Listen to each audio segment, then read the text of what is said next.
All right, we are 100% live on Wrestle Talk Media. Me, the guy on the internet who doesn't like reviews, along with Oh, Keyshawn one, the one and only. The I guess I haven't came up with a nickname. I guess I just am the one. Maybe that is what it is. Well, welcome everybody to Wrestle Talk Media. We're just tuning in live after the WWE Raw has just went off, and we have quite a spread to lay out tonight. You know, I can start off tipping it off by saying, you know, a fairly decent, you know, lead in to Battleground Raw, but it's always there's a lot of question marks, and sometimes you hate to be that person, but not be that satisfied with a product that's allegedly supposed to be within the billions of dollars and so forth, but then it puts out such a, you know, confusing lineup, whatever like that. But I guess that's what we're here. We're going to critique the entertainment portions of this particular show. And as I was just talking to with American a la carte, watching Raw tonight, and which is let's be precise on the date, which is Monday, July 13th, 2015. There's some things that are questionable and that you can debate about. So decent show, but there are some things that for a $1 billion company, they shouldn't be getting wrong. You know, at least you would think. So I'm going to let American Alcard go ahead and run down the results, and then we're going to get into our wrestling discussion, debates, answers, questions. So everybody that's tuning in, if you're popping on, you're just joining in or whatever like that, feel free to ask for the link, join into the conversation, comment below. No comment is wrong, and we are broadcasting live from the Goody Girls Network. So for everybody that are subscribers or not subscribers, so welcome to the Goody Girls Network. Also, you may view this channel and this process is on American a la carte's channel, which is it still American a la carte on YouTube? No, it's a guy on the internet who doesn't lie for views. Okay, guy on the internet that does not lie for views, and also Goody Nation Entertainment.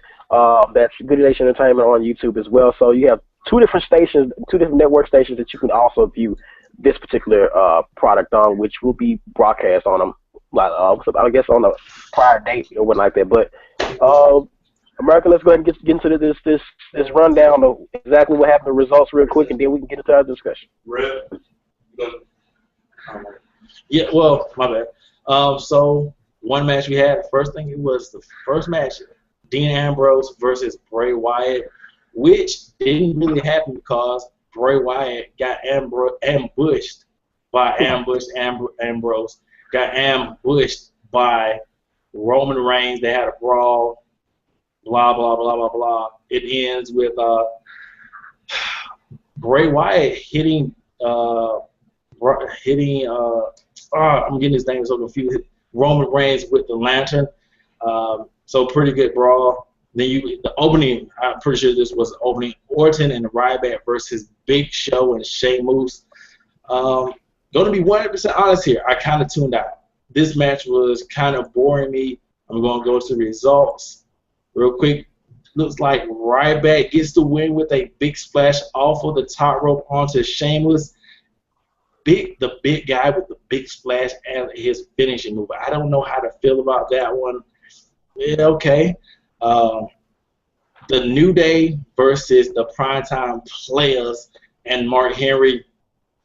Pretty much the only person you want to look forward to in this match was Titus O'Neil. New Day did some pretty cool stuff, but at the end of the day, it was Xavier Woods again getting pinned by Mark Henry. Not that he gets pinned by Mark Henry, but he always takes the pinfall. He gets pinned via the World's Strongest Slam. Then you have King Barrett versus R-Truth. R-Truth gets the win with the lie detector and then puts on a towel. We'll talk about that later on. Then you have Rusev versus Kevin Owens versus Cesaro. And Rusev gets the victory after Kevin Owens leaves the match like a crybaby and then he hits Cesaro with a jumping super kick. And then that match leads into John Cena versus Rusev for the United States title, aka a John Cena Open Challenge. And then Kevin Owens comes back and attacks Rusev while Rusev has John Cena in the Accolade. Oh boy. And then I think, was that it? I don't think it was. I think that was all the matches. I'll double check. And while I'm double checking, T-Sean, anything you want to say about what those matches? Honestly, let's remove it into discussion. I'm just gonna sit back on that one because it's some things that I wanted to point out most definitely once we move into our discussion phase because there's nothing much. I can't remember. Did we miss a match? I'm not sure, but if anybody knows that we did miss a match, please comment in discussion and let us know that we missed something or whatever like that of that nature. But I don't have anything to say. Let's see. Oh yeah, Stardust versus Neville.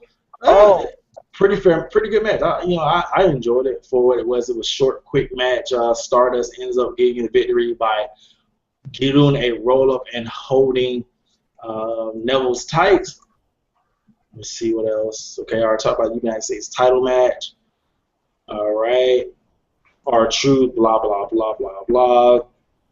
And I think that's pretty much it. So we can go back and talk about the opening segment with Seth Rollins and Brock Lesnar, Paul Heyman.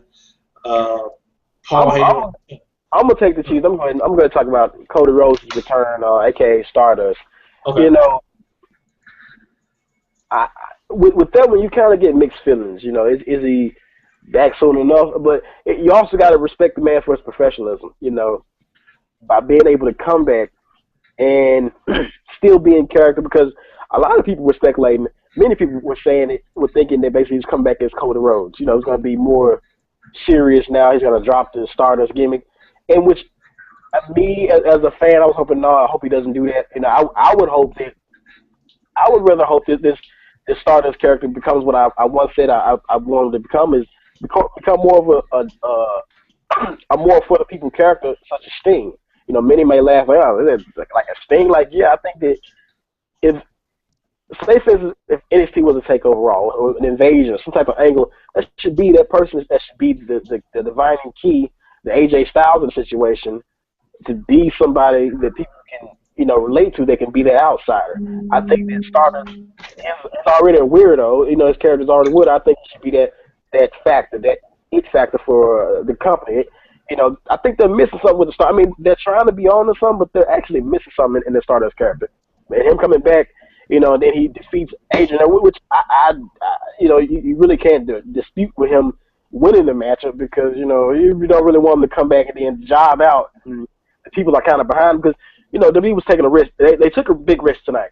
Mm-hmm. With putting Adrian Neville in that spot, because that could have slowed down a lot of Adrian Neville's momentum, because people are they're more sentimental with what's going on with Cody's situation, and it's kind of hard to separate reality, from entertainment when you're dealing with a very personal death, his father passing away.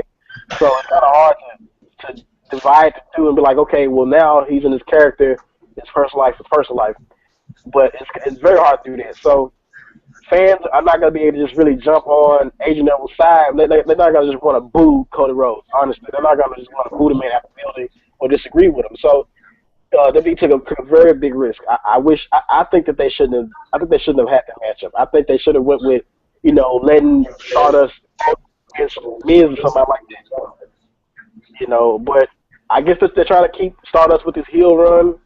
Maybe that's what it is. But honestly, I think he shouldn't be doing a heel run. He should be doing a neutral type of situation. Which I think his character in the promo was saying, he wants to be not the heel, not the hero, but the superhero. Not the superhero, not the heel, or not the hero. He wants to be the in between, something like that of that nature. So I guess they're trying to make some sense out of this particular run with Stardust and what they're doing. I don't think they really know. I think this is up in the air. They were just putting them on TV, letting people see that he's back. Maybe that's why. But so you're gonna try to make him into like an anti-hero. I mean, that would be interesting. They did turn him into like a type character. That's what he should be. I'm sorry to quote it, but he should be a vigilante. Basically, that's what Stardust should be. You know, he does not have to. He doesn't have to speak in some of the riddles anymore. I mean, I think he should basically shoot and talk. And I think if anybody Stardust should be going up against, and I think nobody would disagree with me, Stardust. And I kind of mentioned this once before. The dream matchup should be Stardust versus Bray Wyatt. Mm-hmm. That should be the matchup. That should be the feud. Bray Wyatt should be taking on Stardust. You know, I mean, look at their moveset. Their moveset is, as far as the finisher, is kind of similar. A lot of people kind of got their moves kind of crossed up a little bit because of the way they shift their body when they do them. But I think that should be Stardust's feud is with Bray Wyatt. You know, it would show Bray Wyatt get more. Now would be perfect time. I mean, sorry to say it, you know, since people are more sympathetic towards Stardust right now, I think that now would be a perfect time to push Bray Wyatt towards him now, digging deep. Let go just do a cameo and take him out or whatever like that, and then start. I think that should be along the lines of something going on along the line with that. With a Stardust character, I think they should be doing something Stardust right now. But right now, they're kind of just filling out what they're going to do with Stardust and which way they're going to go with him. So hopefully this $1 billion company can figure out that minute little thing that they need to do with to give this Cody Rhodes some justice. Like, don't waste this guy's time. You know, don't just. I see a big thing in the Stardust character. Uh-huh. I see something very big, and like I said, I think there's money in the rivalry between him and Bray Wyatt. You know, if you want to bring in the brothers, you know, bring in the situation. Bring in Bo Dallas. You know, bring in Goldust. I think this family rivalry, because you know people forget. You know, Dustin didn't have matches, and then had run-ins with their father. So I think that a family feud should happen. You know, I think that this should happen, and it will only bring out the best in Bray Wyatt because it would show more of course, his devious side, you know, as well, and I think that that's where the angle needs to be going. So right now, it looks like WWE is at a confused point, and I just want to point that out. So they don't know whether to keep him heel or make him a face, since, like, you know, he's getting a lot of sympathy because Dusty Rhodes died, and you know, it's one thing I kind of noticed, like, when he came out, they were like, you know, he's coming back since his father died. You know, they kind of were trying to get him away from being called Cody. But now, since he died, they acknowledge Stardust as well. You know, because at first they wouldn't acknowledge it so much, but they acknowledged, oh yes, his dad. Like, okay, oh wow, all right.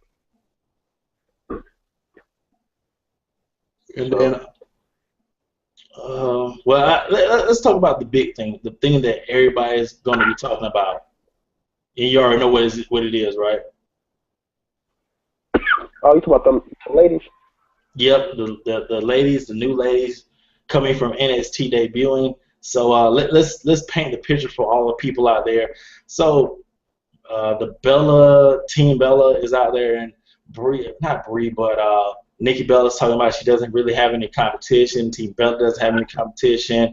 The division is stale, and she's leading the division or whatever. Out comes Stephanie, who for some reason woke up on the wrong side of the bed or with something Hunter's nose shut of her butthole. I don't know what it is, because last time we saw Stephanie, she was on the side of Nikki Bella and was pretty much giving her the chosen one treatment.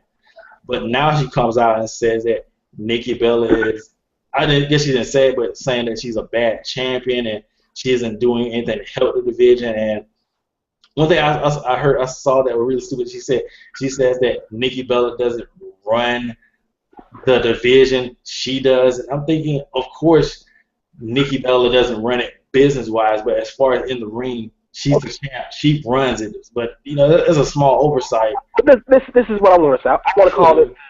I want to call it the rebirth and reburial of the Divas division. Now, I understand the frenzy that's going on right now in WWE smell my shit culture right now. Everybody wants to act like this is the greatest thing next to white rice. Oh man, look at this. Oh wow, Divas division. I mean, we do got to take consideration that I was trying not to mention other brands that have good women's wrestling, which we'll call it. But we got to take let's in a make believe world. This is the only place that has women's wrestling. Okay. Good women's wrestling. Let's just make believe that WWE's on the only one. And now I will understand if people are like, "Oh wow, this is amazing. This is good. This is awesome." Because that crowd chanting, "This is awesome." I think I was that guy. I was like, "Are you serious?" Like, oh. No, this is not awesome. It was you truly did not feel that. I mean, I come on now, I didn't feel that. I mean, I'm watching the acting was terrible. I don't even think they really believed what they were doing. It was like the presentation was. I held back earlier talking with American to people. Everybody in the field. I held back earlier. I'm gonna say this though. Let me phrase back to why I actually titled and I say cut off segment. This is the rebirth and the reburial of the Divas division. Let me tell you how. Let me get in detail just for a second, if you will. Hashtag legendary Dusty Rose. Let's go in depth here.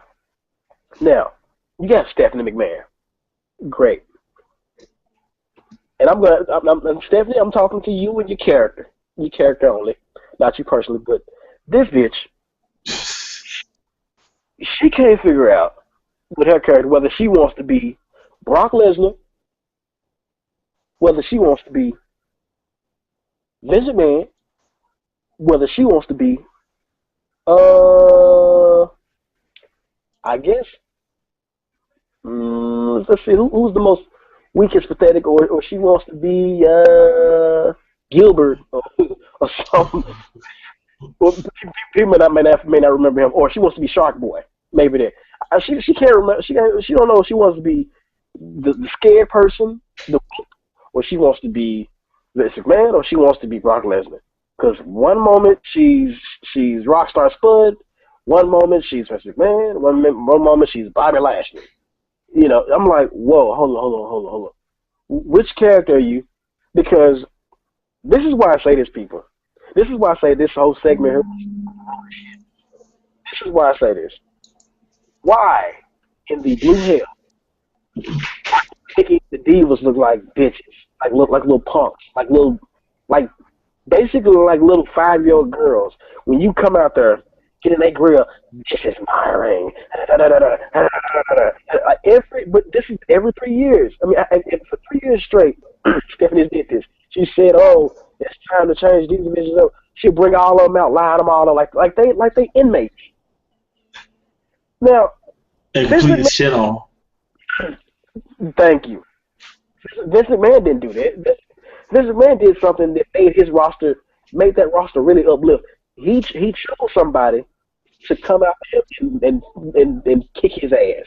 Stone Cold Steve Austin, The Rock, Triple H, DX. He had people oppose him, and Vince McMahon put his body on the line. Stephanie gets up there, gets in everybody's face, talks all that, and I dare you. You aren't touching me. Now you get out of my ring now. And women will walk out the ring like little bitches. They don't oppose her. They don't say anything to her. Even when AJ Lee was champion, even though we know Buck 50, I said Buck 50, I mean Buck 5, or now she was like 98 pounds or something like that. Even though we know she wasn't, a factor, but still she punked her on. Like, Stephanie always punks out the champions and punks out the rest of the divas. Even when Beth Phoenix, let's rewind it back. When Beth Phoenix was champion, Stephanie punked her out too. Roll the video footage if you will. I mean, Stephanie has a funny way of lifting the Divas division. If you want to lift the Divas division, don't come out there and. Now, I guess I'm about to do a reference. Now, there's another company that people talk about. They say that this company doesn't do very well financially and all this type of stuff, but somehow they seem to get certain things right with the show. Lisa Carter doesn't bring her ass out there, calling these girls real, and telling these girls, telling these knockouts, these women knockouts. Y'all need to do this, y'all do this, y'all do this, and I'll kick y'all ass. She doesn't get all in the face like this. Like she's gonna beat them up. I never know. Call me clutch, call me zany if she has, but I've never seen Nixie get in their face like I'm gonna beat you guys down. Now, Karen Angle tried it, and Karen Angle got a rude awakening. You know, I can see somebody trying to say that. I can see somebody trying to say that like they and come up and say, well, hold up, T-Sean. What about the time Brooke Hogan was the chick? What was the Knockouts manager or something like that? But Brooke Hogan wasn't trying to be the whoop ass manager. She wasn't trying to be I'm the boss. It goes the way I want to go. No, she didn't do that character. She was more like, okay, well, look, girls, what you guys want to do? This is what we're gonna do to make this. She was that person. The only person I've ever seen that step around and I'm this bitch, you bitches, and then now she comes back and her work. Now she comes back on this segment. Says that it's time to make a change in the division. But she comes and she shits on the division. The champion that she made well help Nikki become a champion. Well, you were saying, I don't know why you could step off. You said it right.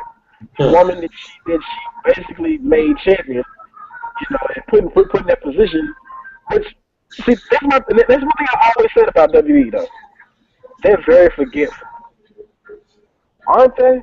It's very forgetful about what they do. Like they totally forgot that. Hey, don't you guys remember that you had, you know, you helped her, you know, you kept you on her side. You forgot that. You got that already. So we supposed to get that.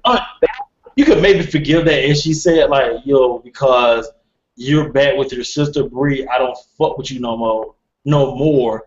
But they don't. She didn't even say that. Like, I think on SmackDown, she said like, "You're doing a great job, Nikki." She didn't even address the Brie Bella thing. So that's out. And that's what I'm getting at. Like, I noticed they don't really like. It's like you're supposed to fill in the dots for them. When WWE just skips the storyline, they're like, "Okay, now we're gonna go here," and they're like, "Okay, well, you just fill in the dots, and that's what you figure all that out for us, guys. Okay, you figure all that out. And that's gonna be that." And, you know, I hate to bring up TNA because, you know, people get mad when you bring up TNA and their dirty thing, but it has to be. Dizzy Carter came back. Now she's a face. You can explain why she's a face. She's a face because she said she's remorseful for the things she did. Said she deserved to be put through a table. She did a lot of questionable things, lied, cheated. That, you know, she felt like it wasn't her doing it. Okay, now she's a face because she feels, like I said, sadness, remorse. She feels like she wants to do something to people. That's a face characteristic. Yeah, it's a face characteristic. Also, that's just an emotional female. It's an emotional bitch. That's what they see. But she just now she's feeling this way. But but as you were saying it though, she feels sad. Well, at least that's what we're believing now, that she's sad about what she did. And, you know, because I'm hoping for Dixie to turn. I'm hoping for her to continue to be a heel. I like her heel character. Yeah, you know, I'm hoping she's gonna be like, y'all thought I was serious? You people are stupid. I hope she turns heel. But let's go to LD Flash of Kings. He left a comment on YouTube real quick. He says Brie was the only one who looked awkward during the Divas segment. All the others stood their ground, but Brie just looked out of place. We all know eventually NXT girls are gonna be jobbers to fellas. Yeah. The WWE Divas, both main roster, WWE NXT, none of them can hold a candle to TNA knockouts. Women of Shimmer, Shine, and Stardom. Okay, he brings up a very, very good point and very good opinion. Because I'm gonna say those are opinions with the TNA knockouts and Shimmer and Stardom. Because now some people's cup of tea are just the Divas, you know. So everybody has their own feel. But I prefer the TNA knockouts. I feel like this is why I say TNA knockouts over Divas. Is because they went a little far beyond. I mean, whenever your women's division has had a ladder match, cage match, hardcore match. I'm sorry, they've been there already. Iron Man and the Iron Woman match, they've done it. So I feel like if they would have shut the knockout division down right now, I'm sorry, tag titles. You know they're like light years ahead in the women's division. You know, which is man, they laid TNA laid a blueprint out on the knockout situation in the women's division. They did their women's justice. WCW it couldn't even come. WCW was a joke when it came to the women's division as well. You know, but TNA they did something outstanding with their women's division. So they can stop right now, and you can just go pull up footage of their old stuff, and that's it. But they've done very well with the knockouts. I mean, they had the first female group, you know, click, and that was actually popular and prominent. You know, the beautiful people. I mean, who would have thought it was a click? They did a lot of things. So let me fall back for a second because I'm going all into the TNA era. But my thing is back to WWE Raw with the segment. Now we get other girls being presented. This is the problem that I was telling you, America. Okay, they're in the ring, and Stephanie starts saying, "You know what? We need to shake up." You're not gonna bring a change to the company.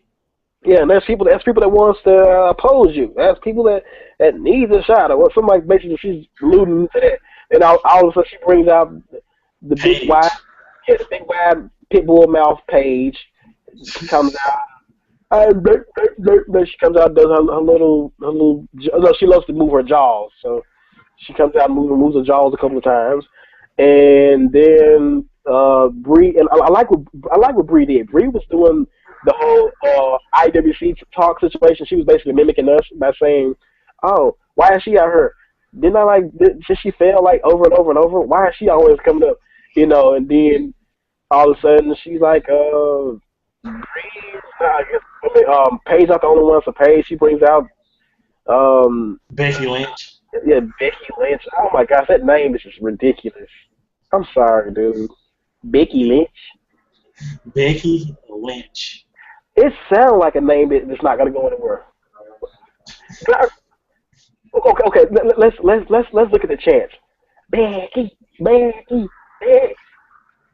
I'm sorry, dude.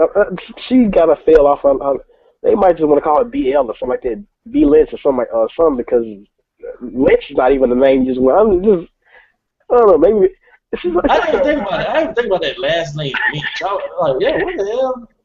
I mean, some people have their name is Lynch in it, but I don't think you want to call her Becky, which is a kind of a real Southern Belle name. Did have Lynch in it. I think you kind of, and you kind of want to change that their name. That name kind of sounds very kind of, Becky Lynch, like. Yeah. And in her character, you don't know what it is. Like first she was a river dancer, then she was a punk rocker. Now she wears aviator goggles to the ring, but still does the punk rock stuff. So I'm hoping that she's not gonna start wearing overalls and stuff and Rebel. she already did. She wore it before she started wearing like the steampunk gear. She's wearing like steampunk gear. Oh well, but yeah, Becky Lynch. I'm sorry, I had to stop right there for a second, dude. Look, I don't know who in the hell decided to say, hey, we're going to her Becky Lynch. I don't know. Who thought of that? Please, if anybody know, who thought of her name? Who said, hey, we're going to call you Becky Lynch? That's going to be, I can see it going far. It's going to go far. I can see it on pay-per-views, Becky Lynch versus Trish Stratus. Becky Lynch versus, no, that sounds ridiculous. But that lets me know, I don't think she's supposed to be Irish. I don't know what could they have picked in for an Irish name instead of that. I don't really know the descent. I don't know the descent of. I think Lynch is more of a I guess international. I don't know. But correct me if I'm wrong. I don't know. Maybe those names have different value in other lands. Yeah, maybe it was. I don't know, but terrible. I don't think that they plan on her character going any further. because that's oh my gosh. But anyways, then Ric Flair's daughter comes out. Charlotte comes out. Well, real quick before we move on to Lynch, let me see right here. Lynch, the English surname of Lynch is rise from the Norman de Lynch family who came to England with William the Conqueror and the Lynch family. Okay, yeah. So anyway, you can move on. Okay. Then we look at Charlotte comes out. You know, I'm sorry, dude. Charlotte just is so stiff to me, though. You know, So what now? She's so stiff. Yeah. I get that maybe they try to make her, because she needs to just be a pure power wrestler. You know, she is muscular enough to be just a power wrestler. She reminds me of China in a way, as far as her wrestling style because they try to allow her to do a lot of other things because she looks like she's more comfortable as a power wrestler than a technical wrestler. They try to make her to be technical as her father. Well, her background is she's a gymnast, so like I would say she's more like comfortable with the high flying stuff a little bit. But I mean, honestly, if you look at the little shots that she saw tonight. I've seen plenty of her matches already. She doesn't look like a leader. She doesn't look like a Trish Stratus. She doesn't look like this. She doesn't finesse around the ring. I'm sorry, she doesn't. You know, she's a lot more heavy strike and she's more stiff. So gymnast my ass. I mean, I'm gonna call it facts. She looks like she's more of a power wrestler. You know, I mean, Awesome Kong moves around the ring better than well that's Awesome Kong, but still, like you can't. People. I understand people they wanna praise certain people just because of who they are or whatever. Like they don't want to just buy into the Kool-Aid. But I analyze people and I try to understand different things. But Charlotte doesn't look like she's comfortable in the acrobatic or gymnast type. But no, she looks like she's more just comfortable with being a power wrestler. Because if you look at the way she was moving around and throwing people, it was like okay, you know, make up your mind. But the only reason I had brought up the gymnast because like she was like a professional gymnast for a while. That's the only reason I brought it, you know. But I'm pretty sure she put on muscle to be able to do the power stuff. Because like when she first started, that's all she was doing, like gymnastics stuff or whatever.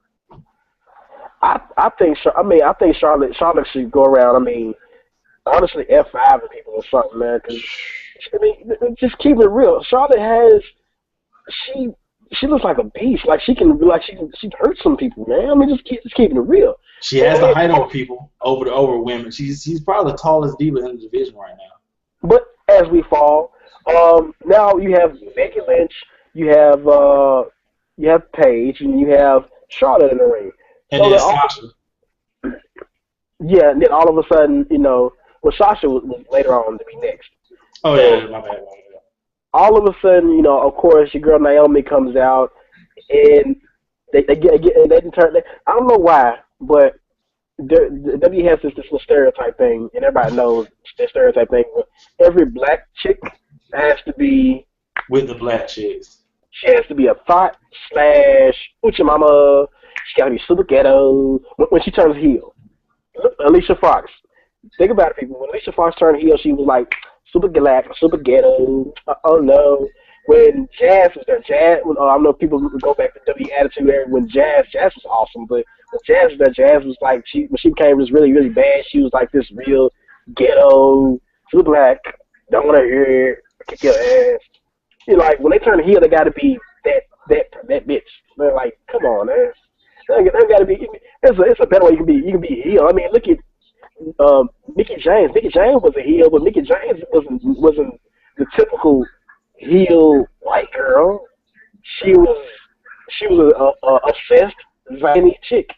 When AJ Lee was heel, she wasn't just this. I'm just gonna be a bitch white girl. She was just a crazy chick.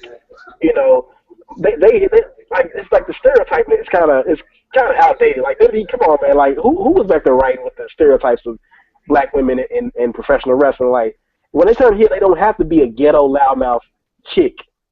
I understand he wants to believe him, but Naomi is already threatening. So you don't have to turn her into a ghetto hip hop, la la la la la, bling bling bling. You don't have to turn her into that. Sasha Banks. It could have been worse though. It could have been worse. When she came out, I was thinking, oh, Stephanie's gonna make it a 3-on-2 match or something like that. I'm zooming in. I'm starting to break down how this all is just disgusting, you know. But if you look at the trend, let's think back. Let's think back to Naomi's partner. What's her partner's name? What her name there? You're not talking about Tamina. You're talking about Sasha Banks, right? No, I'm talking about Naomi's former partner. Cameron. Oh, yeah. Right? Now, who is Naomi acting like? So like Cameron. Mm-hmm. All of a sudden, Cameron just turned into that chick. So now it's like, man, like, why y'all got to turn the black woman always into this ghetto thought tramp type chick, and she like loud mouth and all. Like every time they turn heel, they got to be that. At least, like I said, Alicia Fox was that. They turned Jackie into that. I don't know if y'all remember that. I mean, every black chick that came to WWE, they always turn them into this. Like if they turn bad, like into a heel, they turn them into a loudmouth black. Just everything, just like that's the heel character. They'll never get another bad girl character. They get a different. The bad girl character they get is a loud black ghetto chick. That's all they get. Nothing else. They don't get characters or anything. Just you're loud and you're black. You're just not. You're loud and you're black. Okay, just be that. Oh, okay. Yeah, just roll with that, lady. All right. You know, they don't get a methodical character. They don't get a very smart, I'm gonna beat you down character. They don't get a rich girl who's petty, and they don't get nothing. They only get is the plain out ghetto. I'm gonna be loud and I gotta be heard and seen, bitter bitch. Like that's getting tiring. You know, come on now, y'all can be better than that. But I fall back for a second. To me, assist her down the ramp. They come down there, they get in, and then all of a sudden, Stephanie says, "Okay, well now let's bring in the mix." Stephanie brings in the mix Sasha Banks, another stereotype. Okay, now okay, cool, all right. Well, but you were kind of thinking that, well, I didn't know that you were partnering Sasha Banks with just Naomi. So Naomi's supposed to be cool with this. This is her partner there. Like you talking about. So now let me paint the picture. So now we got a total of, I would say, let's say 12 women in the ring. It's like, okay, what are you doing? These girls, okay, it's 3 on each side. So we're forming factions now. She's like, yeah, so these are the girls. So now you have to deal with, now Bree, you guys got to deal with these people. They have different, okay, hold on. Where's the tag team titles built? Okay, why are we building factions? There's only one Divas championship title. Now, I understand Sasha Banks is the women's NXT champion, right? Correct? Yeah. Okay, why does she walk down there with her belt? Because she wants to be champion. But this is my thing though. This is for the Divas. This is for the women's division. They're trying to embrace the women's division. How you gonna make it interesting if you don't bring her title? I mean, let's detail it. Bring her belt on her. Show that there's empowerment. I mean, now that would have showed a big rivalry between, of course, Sasha Banks and Brie. But I guess they didn't want the attention to be focused on Sasha Banks. Because they're like, well, we don't want to make this about Sasha Banks. Let's keep Paige in the mix of this. Let's keep Charlotte. Okay, like Charlotte. Let's keep them kind of being the ones we want to eyeball here. Because clearly, you can kind of see that they clearly just didn't want it to be all about it. Because you look at the end result of it, they tried to show like it was all about NXT. But if that's the case, then why didn't you guys have the NXT Championship title with the champion? Why does the Divas champion have like, that was the part that I didn't understand right there. That part, I don't know what you was thinking then. What was you thinking when you saw that? Like, when you saw Sasha Banks, did you care about it? That she didn't have a belt? Or how did you feel about it? I definitely stood out because they put up on a little graph too. They're like, and then Stephanie said, she was like, the NXT Women's Champion Sasha Banks. Okay, I'm thinking she's going to come out with the title. Then it's like, no title. I'm like, something's missing here. I got to say, though, Stephanie, she amped her up pretty good. Like she fixed her up pretty good because she put a lot more into this. She was like the champion and champion. She broke out. So okay, I'm looking at her like, okay, you look kind of lonely, girl. Where's your bling? And came out with the belt, and I was like, okay, well maybe I don't understand this. It was that was my thing. I was like, okay, but to everybody that's viewing, all the viewers, please comment in this section. What did you think when you saw Sasha Banks not come out there with her NXT title? Like, why would they not have her come out there with the belt? When come on, let's think about it now. She's a blingy, ghetto, loud chick. It's a character. Why would she not come out there with a belt? It's like Ric Flair not coming out there with his World Heavyweight Championship title on the WWE, on the WWF programming. You know, because back in the day, Flair was gonna bring that belt wherever he went. He was gonna have that belt with him. Yeah. So, Sasha Banks, it's like it's a diva, but it's also the stereotypical. Because one of the things is I'm gonna snatch out some edges on the baddest chick and the balls and all that stuff. Exactly. I just don't understand, like, what was the point of her not coming out there with that, you know, with that, but now we move forward. So now it's like they got this. Real quick, I'm sorry, real quick. I know people want to throw this up here. When you talk about like the divas, you know, now they're having this three women factions, and you said that the women, what are they fighting for? The title. People gonna say, well, they have the dollhouse. Why are the dollhouse there and they have the title? I know the answer is because the dollhouse, like Jade and Marty right now, they aren't vying for the title. They're there just to be Taryn's assistants or whatever. Whereas on Raw or in these matches, everybody wants to be champ. Yeah, go ahead. I'm saying, but I can break that up. They don't care. They don't care about all they care about right now. If you look at the characters, their characters are about destruction. They're not about gain. They just want destruction, and they're methodical. They just love to hurt. So their focus, like you never heard Jade and Marty Bell. You never heard them talking about, oh, gold, I want the gold. You never heard them obsessing over games and championships. All they talk about is hurting people, and they'll continue to do. Yeah, and playing. So playing, aka hurting, that's what that really means when they say play. Yeah. So, I mean, so I don't get where anybody would try to make it different. Like, well, they're the 3-3 faction. I mean, it wasn't all of, they're not about the gold. They're about hurting people and making people belittle. The people were about sharing the belt. So if they win the share, like, okay, well, you're gonna get one down line, and they always couldn't stay together because they wouldn't want to give a belt.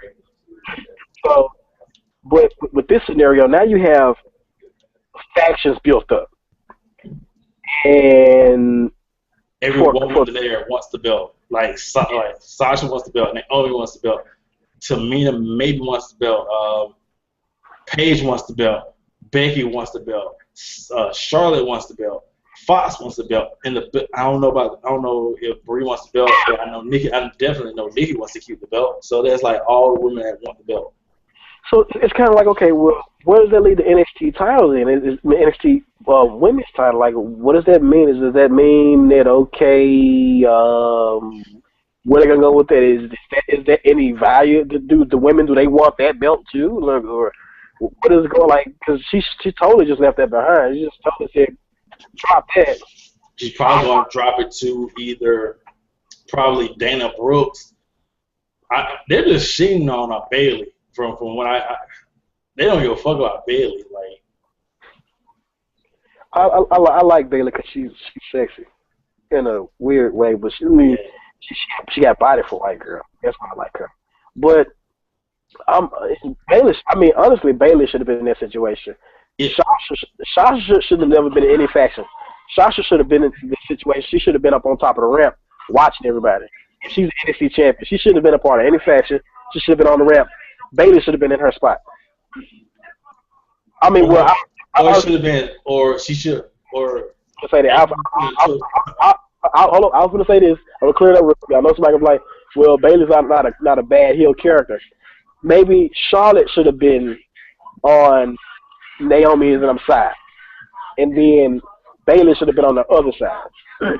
Put it like that, so that way the characters be put it right. Bailey should have been with Paige. Put it like that. But I fall back. I mean, maybe maybe they got a different reason or whatever like that. But at the same time, we pretty much get nothing but a bunch of factions. And then it's like, well, are we gonna have tag team titles presented? I mean, and to anybody might say, well, maybe they're gonna present it later on, but they should have presented it here. Mm-hmm. Because the whole segment is going. If they were to say, if Stephanie say, okay, I got to be now going to present out. Now she's presenting women's tag titles. If they were going to do that, they should have did that now. Because this whole segment means nothing now. Like, you just had a bunch of women just going ratchet in a ring for nothing. And to the crowd, oh my gosh, this is the chant. The little small, this is awesome chants. I'm like, man. I can't wait till you guys see a hardcore match or a ladder match or a cage match or something, or maybe y'all need to watch some TNA footage or something, because apparently, like, you guys ain't seen nothing, man. Like, watch Stardom or something, because I ain't gonna lie, I took a glance at your Stardom videos, man, and then, you know, those were very impressive matches, but there's no story. I will say that about Stardom. There's no storylines that I can understand, because I can kind of, you know, I don't speak Japanese. That's the main problem. That's my problem. That's one of my problems. I don't speak Japanese. That's not to just X out, you know, the WWE's women's, you know, division and what they can do. I know they can perform. I've watched Charlotte, Bayley, and them. I watched, you know, NXT, but I think they can hold a pretty good match. Naomi's one of them great performers, but at the same time, it never amounts to nothing. You know, the performance rate is and the storytelling match is what really rolls. I mean, when you have caliber of people like Lita, Trish Stratus that can put on a match and just draw you into it, that right there, my friend, them women can tell a story in the ring. Now, people like what we have now, you know, Naomi's not enough. Naomi has great skills, but look at who she has to work with. The people she had to work with is kind of, they're a little slow on it. Like, she puts on some good matches. No, Naomi and Brie, now they can go. They can go. I like their matches, but when I look at other matches, it'd be like, thank God AJ Lee's gone. Oh my gosh, it was a chore watching that. Her and Paige is just terrible. Paige having to job out and try to make it look like everything AJ Lee was doing was really hurting. Like, I'm like, oh my gosh, that was a doozy. But thank God that AJ Lesnar is gone. And I said it, yeah, AJ Lesnar, the Divas one-stop shop terrorizer, the Hudon was saying of the Diva division, like she's not terrorizing the division no more. But once again, boil it all down to what you really got out of it. What Diva do you really feel like is the biggest threat? To Nikki Bella. To Nikki Bella, to taking the title off Nikki Bella. Kevin McMahon. Yep. That's what I got out of it. And that's what I came to tell all you people to this segment. That segment, the main person that you really feared in that segment, Stephanie McMahon. Steph. Why are we fearing Stephanie McMahon? But when Ronda Rousey's in her face, she's putting. When other people oppose her, she's putting. When Trish Stratus gets in the grill, she's putting. But why is it now she's this big bad? I'll beat you up. But you can't build the division and then make the division your bitches. Like, how do you feed it to your fans? Like, okay, well look guys, I want you guys to care about the Divas division. I want you to care about it. This is it. We're gonna bring up this. We're gonna do all this. We're gonna do this. Okay, you want to talk all that great stuff, but then again, you in their face, you treat them like they children. The champion, I understand you getting run up on the champion. I like that role. You know, when they kind of, the boss comes in and corrects the champion. You know, like a Seth Rollins got corrected. You know, by Triple H like that. But at the same time, Seth would get in Triple H's face.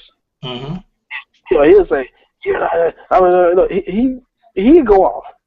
Why is Brie? You have not seen Brie or AJ Lee get up in Steph's face. You've not seen Paige say anything with her big, wide, rim jaw mouth. I saw what you got in Paige's face. Paige just moved to the side and handed her the belt. That's all. That's the only thing that happened. That's what I'm saying. Like, so why? How you gonna build a division a deep angle, but how you gonna rebuild or reincarnate a division that you can continue to show? And it's always the same thing, like 5-minute matches, no storylines, don't take the champ seriously. The only thing I can see them making sense is if they bring in some tag titles or so, or somehow working the NXT title into the right now is. Honestly, I know we said we came on the Divas division, but we had to bring it up because of this segment. This segment is just is probably the biggest thing worth talking about on the show because it's where you talking about building up a division, but yet you coming out there and you're playing Brock Lesnar to the ladies, to where you're punking out everybody in the ring. Nobody. Stephanie McMahon. And why are we calling her Stephanie McMahon? Why is the announcer calling her Stephanie McMahon? Yeah, she should be. Shouldn't she be Stephanie Helmsley? Why is she constantly? Why they call her Stephanie McMahon? That's very insulting. So is this gonna be Triple H and Stephanie McMahon? Where's your wife, dude? I don't get that part. Especially when they play it out in real life, in character as well. They're married, so how is it Hunter Helmsley and Stephanie McMahon? I don't get that. Also, I'm trying to wonder, like at Battleground, what is it gonna be? Is it gonna be like a 3 versus 3 match, or is it gonna be Nikki Bella versus Paige again for the title? Or is it gonna be a battle royal? What is it gonna be at Battleground? Let me give you the details, okay? I got to go off the chart. Karen Angle is now with Karen Jarrett. They no longer say when she steps on TNA, like just not a couple weeks ago, they said Karen Jarrett. They say Karen Angle. Why is Stephanie's last name McMahon on the show? Why is they calling it McMahon? Stephanie McMahon, it should be Stephanie Helmsley. You know, Stephanie H. What like that? Don't call her Stephanie McMahon. That's very disrespectful. Like, oh, Stephanie McMahon. Like, what? I guess Triple H ain't the man. She don't carry his last name. Yeah, I guess we see who really has the power. You know, needless to say, but yeah, man. I mean, basically, Stephanie can't make up her mind of who she wants to be. Do you want to be the boss? Do you want to be the Brock Lesnar? Or do you want to be Rockstar Spud? Scary and wimpy. Because she's wimpy with some people. She's wimpy with, you know, when somebody gets in her face. But then again, now she's out there. I mean, oh my God, she just mauled them tonight. She just made everybody look like they wouldn't. I know what y'all gonna say on the comments. She always does that, but like really, like I wonder how did y'all buy into this? Y'all really just bought into y'all.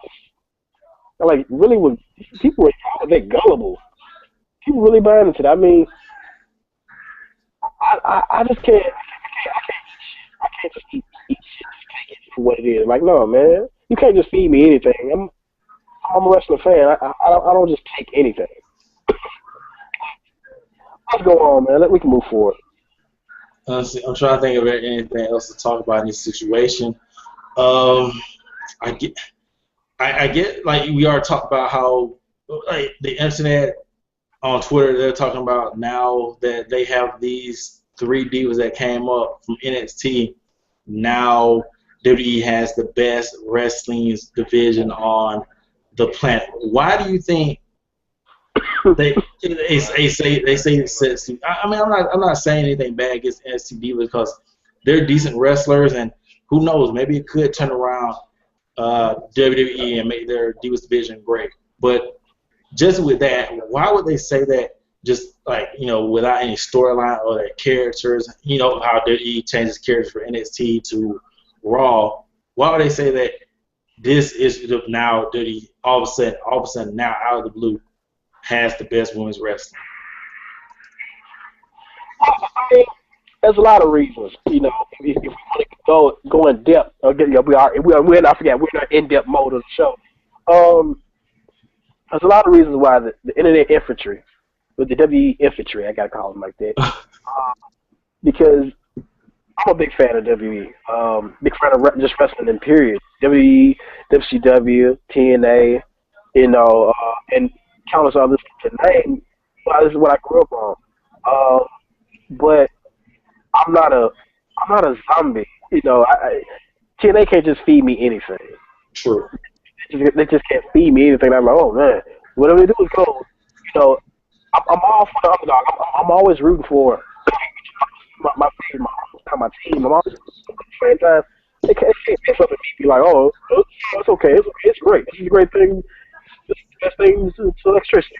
So, the reason why a lot of these fans do it is because a lot of them are scared. They look at the brands and they have so much pride in it. If they watched it, they're going to say, man, this is we're better now. We're better. We're good. We're good. And sometimes a lot of people see it. And hear me out. A lot of people make those statements because they can piss other people off. Say for instance, if you don't like WWE, you gotta say it just to tick you. Because they know you're gonna oppose it, they know you're not gonna like it, and they know you're gonna be like, man, you're just nuts. So that's pretty much why a lot of folks do it. They know damn well, like, come on, man, you gotta be serious. Is you really buying for that? The only thing that you really feared in that ring was hands down. Mm-hmm. She stood out most, but that was crowd and internet saying because the women debuted, this was awesome, the best thing to happen to women's wrestling in a long time. Honestly, like I said,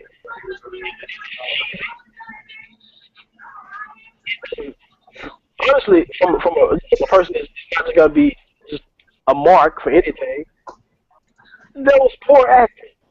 Mm-hmm. It was everywhere, all there. They try to put, they did too much. Like all of a sudden, everybody doing their submission on them in the ring, and then at the end of the match, then they kind of came together. Now they're all against the Bellas. Like, come on, man. Like y'all were just fighting each other. You were just beating her and slapping her in her face. So now y'all turn y'all to Bellas. It's only 3 of them. 6 of y'all. How y'all became anybody now? Like it was just too much that messed the whole thing up. It should have been this match. It shouldn't have just existed in the ring. It should have been brawling. They should have been all outside the ring. They were fighting. Tell me this though. And really, it should have been like an all for one. Like everybody trying to vie for the title. But I'm gonna tell you this though. I've seen TNA do this though, and it was beautiful. You have a broad women fight everywhere. Why was there no security out there? That's how you say they broke that up. You don't break it up in that type of fashion, where all of a sudden the girls that were just beating each other and kicking their face in, now they turn their attention to the Bella. Like, are you serious? Security should have came out there and broke them all up. Stephanie should have walked up that ramp. And all of a sudden, queued in for security to come in. Security came in and broke all of them up and holding them back. That would have been awesome. And then, say for instance, the fellas outside the ring didn't have one of the girls, let's say Becky Lynch, jump over the ropes and land on top of them like that. That is how you do it. That's how you top TNA. Because I want WWE to be able to compete and be the best. But you gotta beat the performance out there. Not just by product of your money. You got money, but what you doing with it? Because that's one thing I heard. I wouldn't go into it right just off the bat, but that's one thing I always hear. Well, we need to get money. Well, at least we got money over here. Okay, look, I'm a WWE fan. Y'all see, we got money over there, but it's not my money. It's not my money either.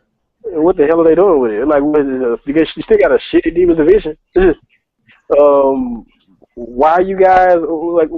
That should have been easy to do. I would have had the security down there, breaking them up. That's one thing I was like, where the security is? No, that's because some people are like, why? Don't break them up. Let them fight. No, let the fans say that. Let them fight. Let them chant it. And then you got NXT in there. Let NXT get some shine. Let them look like they're being restrained. Let it look like Stephanie Man trying to get some order in the ring. Get some order in her now. Get some order in her. You know. So I know she said that.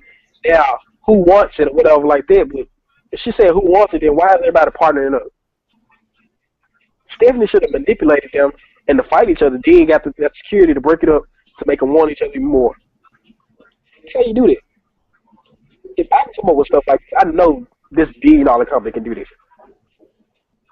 I want my company to get better. What I grew up on, I guess this is not what I grew up on, but I wanted to get better. I want to see like the women have, last women standing matches, cage matches, a variety of matches, not just be stuck to like 2-3 minute matches. Yeah, I guess so. I would say let's move on to something else. Let's take a look back. LB Classic.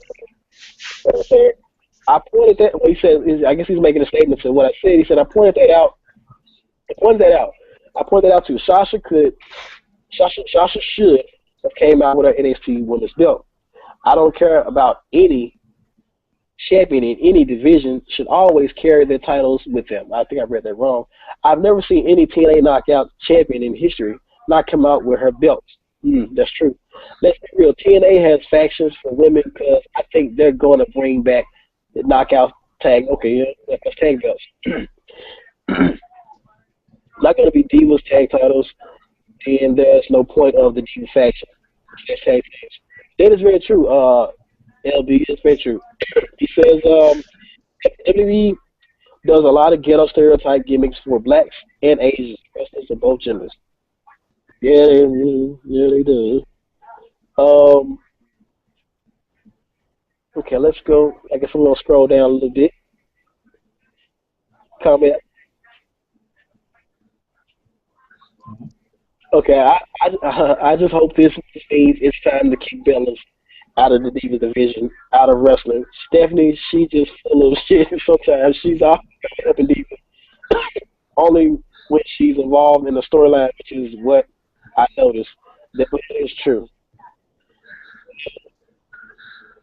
WWE still has restrictions because I remember when that Taryn versus Gail Kim last knockout standing match that I heard WWE gave their opinion. They don't want women performing on that level, so we know WWE doesn't really care about women's wrestling because WWE. I think I heard a rumor about that. Is that true? So I expect this thing that NXT Divas on Raw to phase out within 2 to 3 months. Who you think that's on? Oh, okay. Let's move forward. King Barrett versus R-Truth.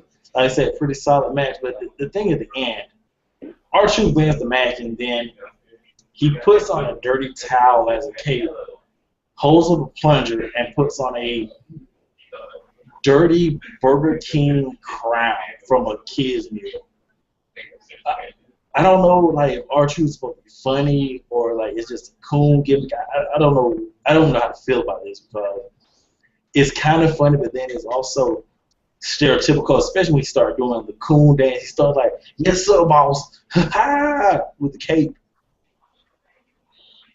Oh shit! He hit it with the coon. You went there with it. He tap dancing coon. He went tap dancing coon to the screen. I think they hit it with the fuckery. This is what I gotta say about this. Let's keep it real. R-Truth is a TNA original. Mm-hmm. You know. Yeah, he ain't getting that shine.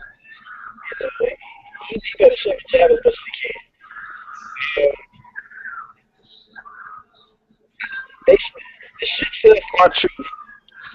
There was no reason why R-Truth should have won the WWE title when he was feuding with Miz, feuding with.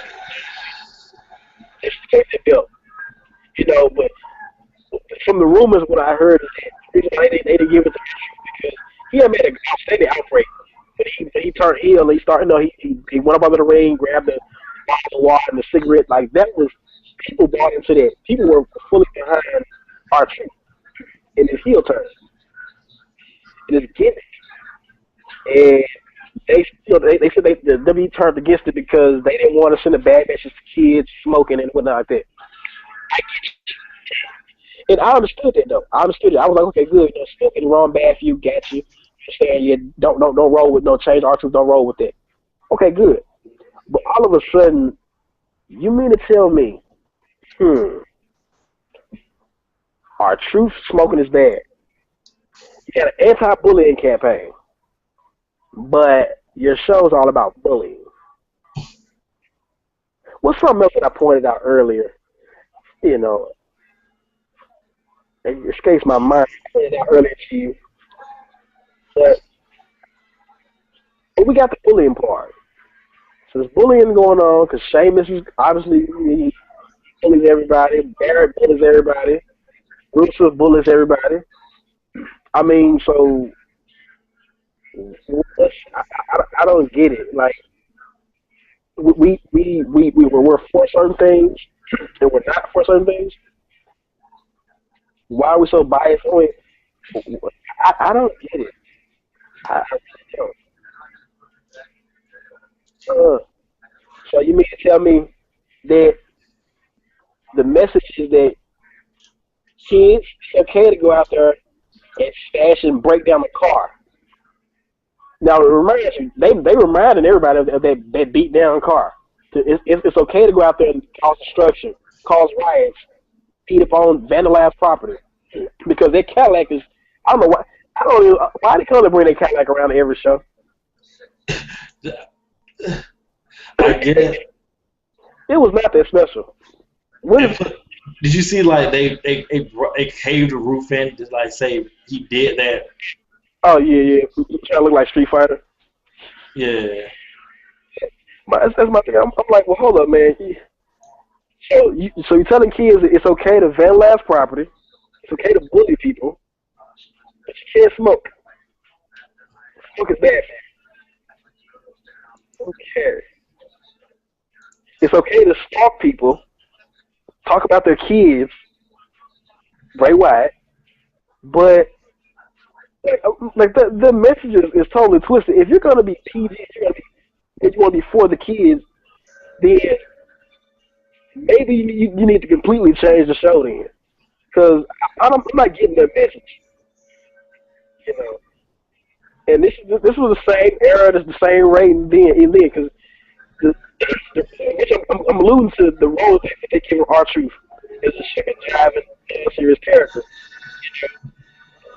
They're not gonna give him like you can give up. You know, if anybody's an R-Truth Parker fan, you can give up on R-Truth, man. It's unfair. Give up on him, close the door on him. The dude is a TNA NWA champion. So ain't no way in heck he get any closer to no world title and a world title series of a match. And then you got to also think about what does this really do for Bray? I mean, what do they call it? King Bear. Like where's his career going? Like this dude like has been straight jobber status for like over 5 years. Oh, honestly, as I think about it, I never just really sat back and thought about it, but I remember, you know, of course, he's one of the Cena victims. That's how I know him. I know he's one of the Cena victims. You know, John Cena buried him. So it's kind of, honestly, think about it, though. If you look at it, who has came back on, well, Ryback, I think, well, a little bit. Right. Yeah. It's kind of hard to when you get the Cena rub, the Cena burial. It's kind of hard to come back from it. Like honestly, I don't know. I'm trying to think though. A wrestler Cena rub and didn't come back, or has come back hard.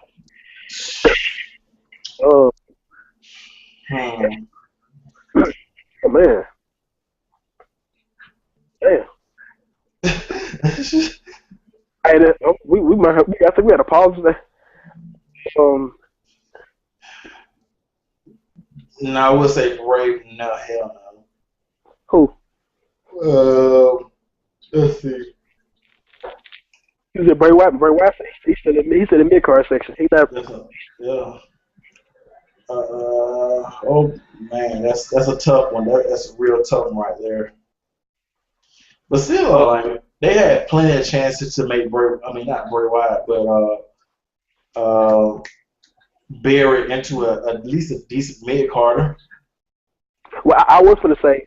I was going to say Brock Lesnar. Brock Lesnar. He's already made before. So that's not a good comparison. But I guess to be continued. If anybody think about it, for those in the comment section, if you know somebody that came back on top after being buried or getting the rubber chance, let us know. Like who made it? Or maybe you have to dig very far. Was it? But back to it. Barrett. Honestly, I for Barrett and R-Truth, I give it one. I mean, of course, I can see Barrett working his way into maybe one day becoming relevant to get a title picture, but R-Truth, y'all just start hanging up.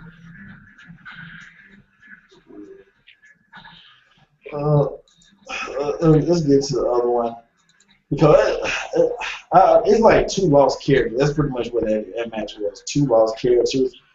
Might well just.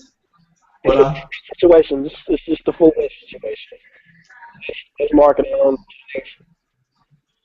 Then you get into the Cena Open Challenge. Cena does it weekly, Open Challenge before whatever, and out comes Rusev with Summer Rae, and then out comes Kevin Owens, and they're like told each other saying they want to fight Cena for the United States Championship tonight, and then out comes Cesaro. And then it gets turned into a triple threat match. Winner faces John Cena for the title. And during the match, Kevin Owens leaves. I'm not saying he put on a bad match, but he's doing pretty good. I don't like where they're going with Kevin Steen's character in WWE. I don't know if you agree or whatever. I understood his character and why he left. He started getting jumped. So of course, if you're getting jumped, he's like, oh man, forget it. I understood his character. His character, all right, look, they're jumping me. Ain't no point me being in this match. They're gonna jump me, and he left. Of course, but not her. Got disqualified. So he's out of the match. So now you have it down to Cesaro and Rusev. Rusev wins for Cesaro, which I say pause. So you mean to tell me, for those that are WWE fans out there that see the video, he gave an hour-long speech pumping up Cesaro, which he always does. This is something Cena always does. There's footage out there in there right now of Cena's after Raw speech towards Cesaro. And the match they had with the past Monday. Now, it is all they're propping up, all that building. And yet, Cesaro has lost. And look, he lost tonight. But what was Cesaro losing? I mean, like that. Like, why was he the one to get pinned and beat? He did get like a simple kick. Well, it's one of Rusev's signature, but still, yeah. Well, I'm saying, what was the point of why Cesaro should have won and then got the disqualification, because now you put Cesaro up to have a reason to go after and be mad and be upset because he's constantly getting held down. But now he has no excuse because he lost fair and square. Yeah, well, Russo got a clean victory on that. Yeah, it may would have helped if Summer Rae had pulled his had pulled his leg or something, maybe that would have helped. Well, them folks, I don't know. Maybe they're trying to break Cesaro. Maybe Cesaro is about to be up. I don't know. I'm wondering. I tell people, man, don't worry about what's going on behind the scenes. I'm wondering, is that the reason why they're holding him back? Because apparently, he ain't. He what now? Say it again.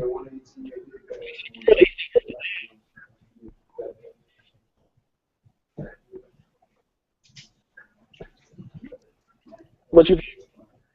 No, I think you cut out a little bit.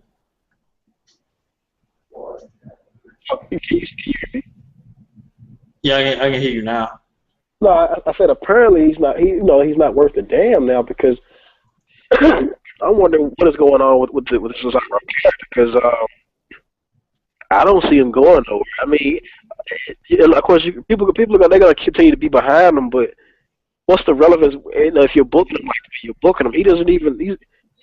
I don't know, but I think they feel like they can build him up anytime they want to.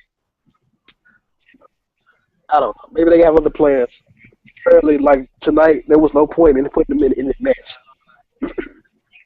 It seems like they don't want to pull the trigger on him.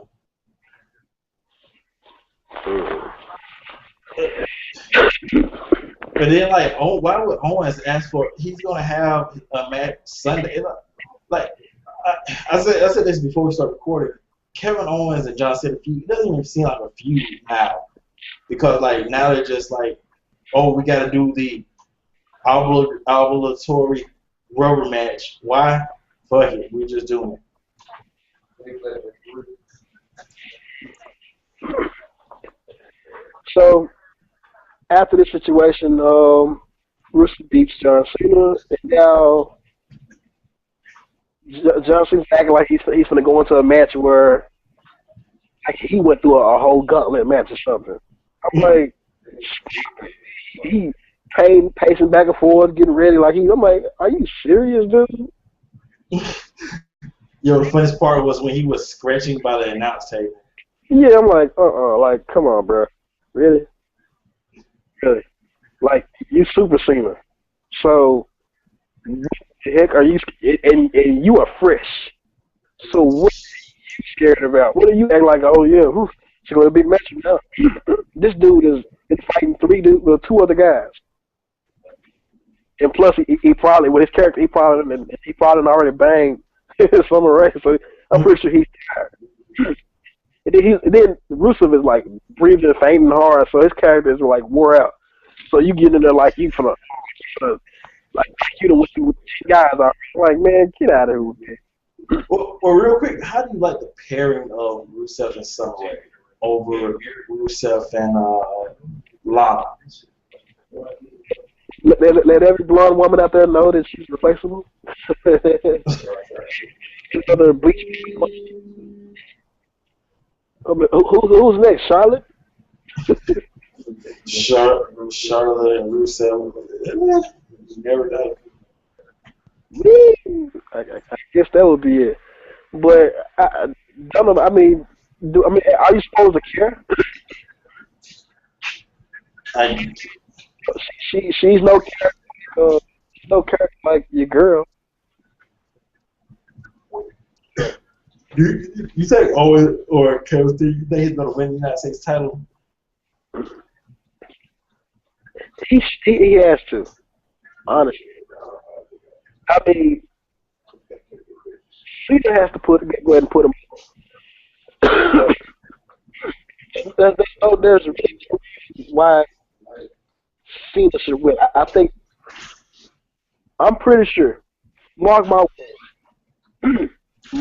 words. And I'm gonna say this, and I'm saying it, and I'm gonna call it on. I'm gonna call this matchup now. Cena will not walk away with the United States title. Mm-hmm. He's not gonna walk away with the title. If WWE does anything else, allow him. Now, maybe this is the way they're gonna try to incorporate. Maybe they're gonna try to open. maybe a SmackDown, they probably try to put somebody else in the matchup between them.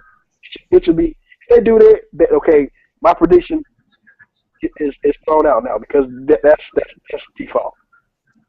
That's wrong. But I believe that they might try to try to cheat route and add somebody to it. To the point where there's a distraction. Because Russo should not be added to the match because Dolph gonna have some type of interference and there's gonna be some stipulation where Dolph made his trying to music on and then distracted Russo and all that type of crap. This should just be a Kevin Owens versus John Cena match. At Battleground, which you're speaking of, people, ladies and gentlemen, that if you win. So there should be no reason why anybody adds to this match. It should be Kevin Owens and John Cena. Kevin Owens should go over. But you never know with WWE. They always are willing to put the right ship back on John Cena for no reason.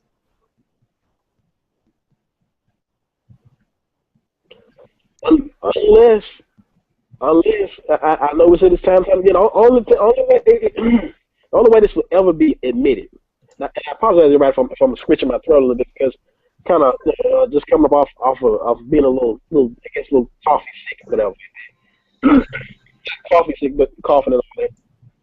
But the only way this be omitted is John Cena's heel turn. But it's poor time to turn heel right here. But the only thing they can omit this, but I don't know, just terrible.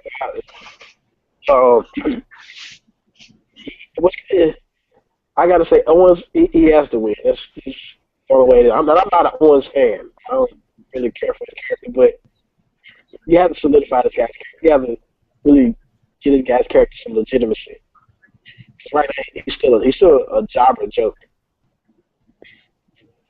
You don't want to become stuck in the Bray Wyatt zone right now. That's somewhere you really can't get out. Yeah, he's just that guy. That guy. Well, you want to get in depth about the 6-man tag, the New Day and the Mark Henry thing and the primetime players, or just is a sudden skip over it? Yeah, so now I will say this though. Mm-hmm. In the American Outcast, a couple of years later, just in a viewing, we spoke about, and American asked the question, you asked me, who did I think is the biggest heel? Right now, WWE, because I stated who I think is the biggest heel right now in professional wrestling. And that person's not in WWE. But WWE, I said this. It's not Seth Rollins. No, hell no. It's not Sheamus. Right now in WWE, it's not a plural. It's not a one person. It's a group. New Day are the biggest heels. Hold on. Because he's zany, he's ludicrous. No. The New Day are the biggest heels. Because you can't say, well, the Miz is, but people, they don't really care if you boo or cheer Miz. They don't care. That's the thing about the Miz. Miz is not really a good heel. Because people, he's relevant. He was relevant in the real world. People, I hear this plenty of times, and I say, why is he here? Like, okay, Miz is in a movie, Marine 10,000 or whatever. People always say, why is he there? Why? I always hear that. From all walks of life. I've been to plenty of that he hits, and I hear the crowds at him like, oh my gosh, him? People always say, why? Like with Miz been involved into the three-way of the Intercontinental, I heard a little girl say, why? Why is he even in this? What relevance is he? He's not relevant. People just don't care for the Miz. Really don't.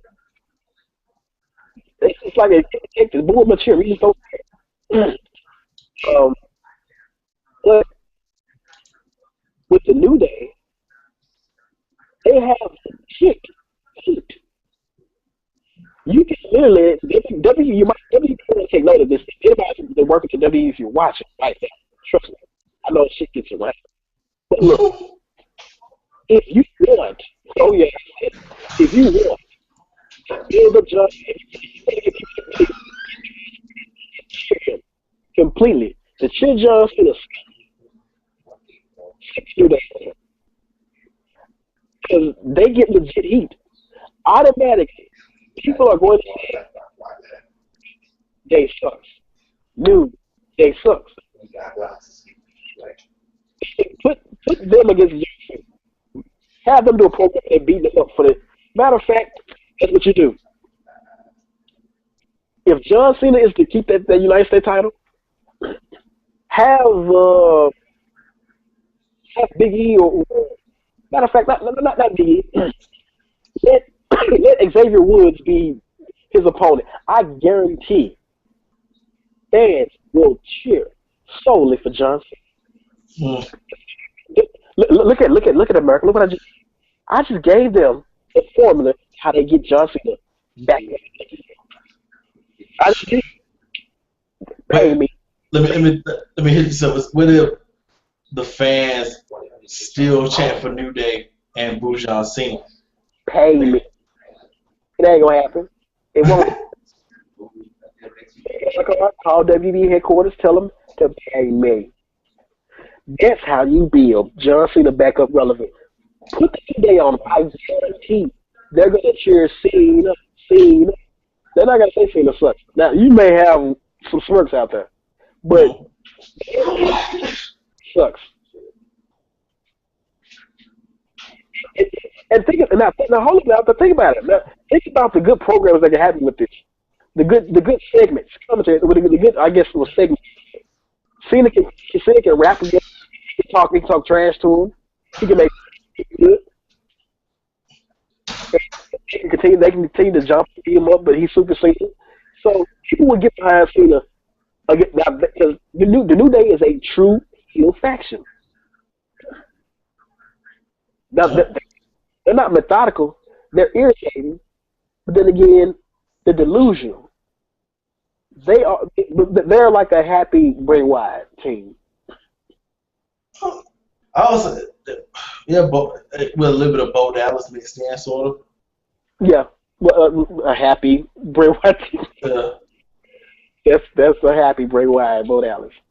You know, which I was wondering why didn't Bo Dallas join New Day? I thought that was gonna happen. Yo, that shit happened. That would be awesome. Right there. Somebody said that. I think they teamed up or something like that, didn't they? No, it was like a backstage segment where like New Day was like celebrating. Bo Dallas got in there and like he started clapping with them, but he couldn't keep on beat. So they told him to like leave or something like that, or they just left him or whatever. Well, yeah. John Cena versus New Day. Book it. A whole of people. I know it's just like, man, well, since WWE wants to shove Cena in everybody's face, like, well, I'm starting to see a lot of people, a lot of new video blogs coming up on YouTube. People talking about, they're starting to praise John Cena. They're starting to be like, you know what? Well, maybe John Cena's not special. They were saying maybe people start. There's get me in there because it's kind of like, man, look, he's gonna continue to show this guy that ain't regardless. You know, they're gonna continue to say, oh, he's a great worker, he does everything for the company, but don't everybody do that? So aren't you supposed to do that? You know, so they really want you to just love Cena. So that's why I say WWE, hire me, write me a check. I can show you how to get Cena to the top. We'll get him relevant. Get everybody behind him. Put him up against New Day. That's it. You have it. New Day will be your heels because they are the Seth Rollins. Because somebody told me, oh, well, Seth Rollins is the heel. No, Seth Rollins is not the heel. Sorry, he's just This is why I say. This is why I say this now. This is why I solely say that New Day are the true heels. It's because Seth can do one thing and get everybody. Seth could call out Dean Ambrose and Roman Reigns. He can help Roman Reigns and fighting somebody, and the whole thing gonna pop Seth Rollins. Yeah. So he's not a true heel. True heel cannot just do something courageous to get everybody behind him. Yeah, John Cena's really a true heel because he does some praise. He's like, he's just sick. So the New Day can't go out there and be courageous, and people that knew they suck. They're gonna do it. So they're part of your heels. People do it regardless. They like the gimmick. They like the cheesiness. And really, like they avoided some bad stuff because like they were trying to just push New Day as faces or whatever, and they made they called an audible. That's what I'm looking for. They called an audible and turned it into something great with the New Day being those, they said, the delusional heels. Mm-hmm. But let's see what's the other matches. I guess let's see. We might as well talk about the contract signing. I mean, it was a contract signing. I mean, everybody pretty much knew where this was going to go. Brock Lesnar completely wrecking shit. Yeah. I mean, you know, decent for what it is. I was just been impressed. I mean, you know, okay. You know what I got out of this, though? I got to hear what you get. I'm really not excited for the Lesnar versus Rollins match. I was more excited to see Kane versus Brock Lesnar. I mean, but from what it looks like after Brock Lesnar, kayfabe wise or whatever, hurt Kane's ankle or leg or whatever body part they decide to say that's hurt, and Seth Rollins stomped on Kane's leg, it's pretty much, you know, I can see that Kane's going to come back maybe with a mask on, maybe with mask on, maybe with mask off, and it's going to be Seth Rollins versus Kane in a few. So that's going to be all right, but still, it looks like Kane can hold his own against Brock Lesnar, and it wouldn't be like this complete mismatch. Okay. I don't know how you feel like you would see Kane versus Brock. I mean, I know a lot of people in the IWC don't want to see Kane because, quote unquote, he's too old to wrestle now, but I think it would be a pretty good match. Honestly, I was saying that I was hoping they had a match. I was hoping they were going to have a match against each other, Kane versus Brock Lesnar. I was hoping it was going to lead to that on maybe Raw or something like that, you know, because for some reason I just feel like that would be a good matchup. I don't know why. I don't know why. But I don't think I'll talk about this with you. But I think that Kane versus Brock Lesnar would actually be a good match. I've been thinking it though. I mean, honestly, like I thought it was gonna go that route. I thought they was gonna lead to. Am I wrong? Have they had a match already on Raw SmackDown this past week? Nope. The only thing they ever had a match together. Or not that we recall, but yeah, I was under the impression that that this was gonna happen on Raw or SmackDown. That, you know, since Kane had did what he did to Brock Lesnar, I was under the impression they were gonna have a fight. But wow, you said what I've been thinking all along. I've been thinking that I was like, man, I would like to see Kane lock up with Brock Lesnar. I know they're gonna say Brock Lesnar got to, but Kane is not as sucky as people say he is. Mm-hmm. He can maneuver, and he's there for a reason. The guy can go. That's just that. He plays his role. Let's get to some of the comments in the section real quick. Also, let's look. LB Clash Kings once again. If anyone's gonna beat Ric Flair record, who should it be? He asked a question. These are only three people who are closest: Sting, John Cena, and Kurt Angle.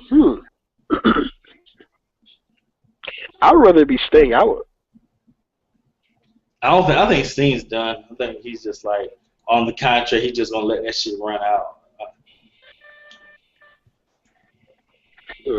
It doesn't look like he has any motivation anymore. There's more to read here. Let me see. There's more to read. My pick is. Oh, he said. Oh, okay. He says my pick is Sting or Kurt, since they're more respected than John Cena. I would say Sting. I would say they need to get Sting. I wouldn't mind Sting. I wouldn't care right now. I wouldn't care if Sting was become the champion.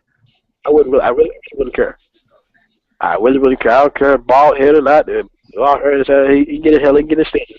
I wouldn't care if he was to win that belt from Authority. I would be still happy. Great, but just for him to break Ric Flair's record, just be somebody respectful. I like for it to be done right, but from knowing WWE, they can do what they want to do. He says, you notice no TNA star or knockout have ever been booked or used properly in WWE.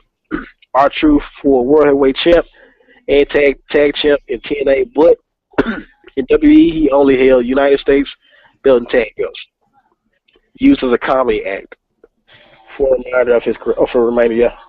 Gail Kim was just treated like crap when she returned to WWE, and I think WWE treated her like that because she got more over in another big company too. But it's true. She won the women's title, occasionally. Low key, he was there in WWE NXT competition, so then he sure did win. Then debuted on SmackDown, then released his contract. Well, he wanted to leave. Kazarian went to WWE and they stuck him in development. Then he quit, I believe, because of backstage reasons in WWE. Wildcat Chris Harris, I remember, debuted on SmackDown, then released a few weeks later from WWE. So I know he says, so I know Samoa Joe won't be used properly either.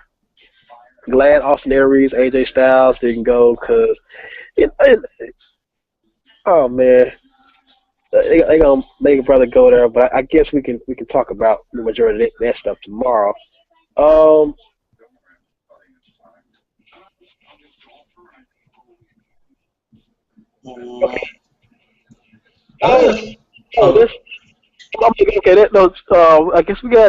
I guess that's Geek Essentials. Okay. I believe that's Shayna. 1, 2, 3. I guess he's trying to count. He was saying, I guess he's saying about my audio. I guess he can't hear me very well. Can you hear me very well, American? Yeah, it's like it goes in and out sometimes. Like it's clear for the most part, but sometimes I think it's a conspiracy. I think when you try to drop knowledge, he's just like don't let that shit be clear. Go ahead and break it up. I'm tripping off Shayna his jokes. His jokes is lame as shit. He says, when were payphones relevant last? Question mark. Must have been early 2000 maybe. Laugh out loud. This ignorant said payphones. Like, you could have said it. You could have just inboxed the brother and be like, hey, I can barely audio that well or whatever. Can you adjust? The best I can say is American, just the audio level. Maybe turn on my pocket, but people. Because I'm a chicken goon. I can check the shit out of anybody. I can make fun of that anybody. Now, people, if you can try to come at me and crack a joke, be very careful. Because if I begin, I will roast your ass. If you don't know what checking is, I will educate you on checking. Checking is when you make fun of the person to the point where they don't want to kill himself. Please, don't step to me with making fun of people. Your ass don't make you feel bad. You don't want to hide. Try me. Especially with some damn ass. Put Shayna in this damn room because I know we about to go off air in a couple of minutes. You say that shit in the room, but you come here and you let me know. Well, I guess one thing we can talk about is did we talk about the Ryback and the tag team thing, Ryback and Orton versus Big Show and Sheamus? Is that anything worth to talk about? I didn't watch it, so I can't critique it or judge it. Mm-hmm. So, lately, Ryback has been on the roll. I'd rather him and Big Show had that match only, but Ryback has been on the road though. That's it. But I'm saying I'd rather just been him and Big Show instead of Miz being added into it. But I think Ryback is doing good on his own with Big Show, but now they put in Miz just kind of made it awkward. But I didn't. I wasn't able to catch the Ryback, Orton, and who was it? Who they facing? Sheamus and Sheamus and Big Show. I would say Big Slow. Okay. But no, I didn't see it, so I can't talk trash about it or talk positive about it at all. But all in all, to wrap it up in a nutshell, WWE Raw, it was watchable. I was able to watch it. I mean, the reason why I'm a little hard on WWE, I don't know America's, I don't know his standpoint. Maybe he liked it. I don't know. But I'm going to say mine. The reason why I was hard is because this is $1 billion company, people. They have no excuses. Mm-hmm. So I will expect this from a Ring of Honor. I will expect this from a Lucha Underground. I would expect this from a TNA. I would expect this from these brands have not been around that long. WWE's been around for over 3 decades. So there's no excuse. And I can go deeper and more in depth, but there's no excuse. There's no damn excuse for why what's been happening, what's going on with them as we say. They should be putting on excellent production. Well, they got good production, product wise, storyline, entertainment. Like there should be. They got some competitors. They got some good athletes. Just storyline wise, it's a drag, man. I would go on there and I would start talking about other things, but we got another show we can do that on, go in depth a little more on different topics because it's so much I want to throw in on this one, but I don't want to just cram it up with too much. But is there anything else that you want to say there? Nothing real. I mean, like I said, it's. Shit was in my bag. Yeah, it was a decent show. Yeah, I mean, it's better than the last couple of weeks and months. I mean, at least it feels like they're at least trying. Yeah. Yeah, like I said, yeah. That's right. It's just that I feel like $1 billion company should be trying. And I'm one of those people who say, man, we shouldn't be worried about their money, but their success, that's why I throw up $1 billion, because they have a major success. There's no reason why they should be, matter of fact, there's no reason why they should not have other stars that you can rely on besides John Cena, or Brock Lesnar. Because right now, the only thing that they're pulling off of, they're living off of Brock Lesnar and John Cena. Basically.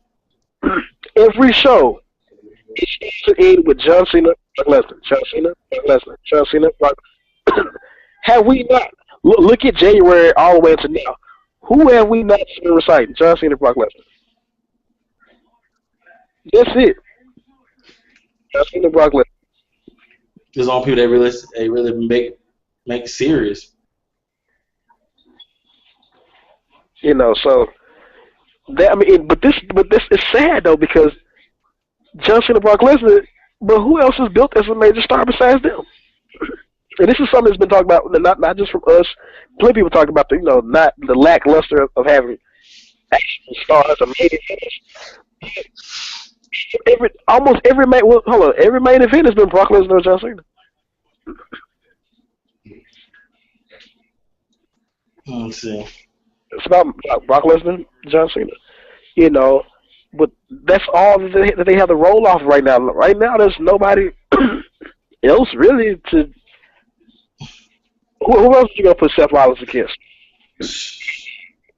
Maybe Roman Reigns, but that's they already did that one, didn't they? they've been booking Roman Reigns so terribly, man. Like, what the crowd is really really getting back behind them. But like I said, like the reason what they should have did is from the jump. Roman Reigns should have came out there and accepted the United States Championship challenge and beat John Cena. He should come out there and punch him in his mouth and beat him. That would really, if you get people behind Roman Reigns, that's what you do.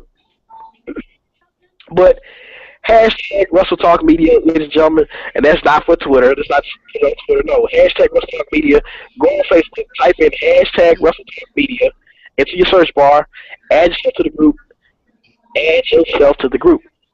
Hashtag Wrestle Talk Media. That's WRESTLETALKMEDIA. I had to be break it down. Hashtag Wrestle Talk Media. Add yourself to the group. We're growing, bigger, getting stronger. The Good Girls Network, Good Nation Entertainment. The guy that doesn't lie to get internet views. He's that guy. And I'm the guy that beats the block. But most definitely, man, I enjoyed everybody tuning in tonight. American, I don't know, did you enjoy everybody that tuned in tonight, man? Yeah, I mean, always to LB. I mean, he's a huge supporter of both channels and whatever, or just he's a big supporter of wrestling. He's a big supporter of true wrestling. He calls it down the middle, and there's some bullshit. He's in the comment section calling out the bullshit. You gotta respect him for doing that. I'm gonna give you. LB is a big supporter of Wrestle Talk Media. Big supporter, very big supporter. He's always showing as much love as he can possible. I mean, the guy, Wrestle Talk Media is booming. He's always in a talking. He's always in a. And then he does great graphics as well.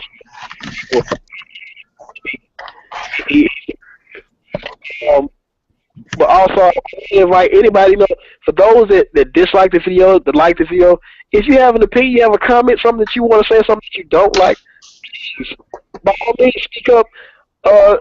You're invited to come add yourself to the Wrestle Talk Media group. We're not biased, just opinions, people that is just going to sit back and just dispose of you just because we don't like what you say. Bring in what you have to say. If you don't like the content, if you don't like what was said, talk, tell, you can do it how you want to do it. Speak up. Don't be a coward, internet coward, for one, because I know that's something in this internet infantry. Everybody has an opinion, and they're caught in their feelings or whatever like that. Well, they just hate you for different miscellaneous reasons. But feel free for all the other YouTube video bloggers, join in. I do want to put together a panel of alleged internet specialists, YouTube video bloggers like that, to come on and express your opinions, because I like a couple of things that I've seen going on. I don't like a couple of things I've seen going on, like with a lot of this YouTube beef, and I'm a street nigga, sorry, I'm a street guy, and that's where I'm from. I'm orientated, but I'm also business and entertainment, so I'm not into this whole internet stuff and everybody's beefing with each other's pages, flagging each other's pages, just putting dislikes just because, so they can, because they feel a certain way. Like I'm noticing that it's a lot of emotional bunch of bitches online, and I understand that this world is being feminized right now. So try to man up, people. Chuck your pride in, because there's so much pride out here, feminine and so much pride. Man, just calm down and man up about it. So if you guys want to come on the show, if I want to talk, the door is open. That's all I have to say, American Alucard. And you ready to shoot out here? Hashtag Wrestle Talk Media. We this bitch. Yeah, links to everything will be in the description, and we'll catch you guys later. Peace out. Holla.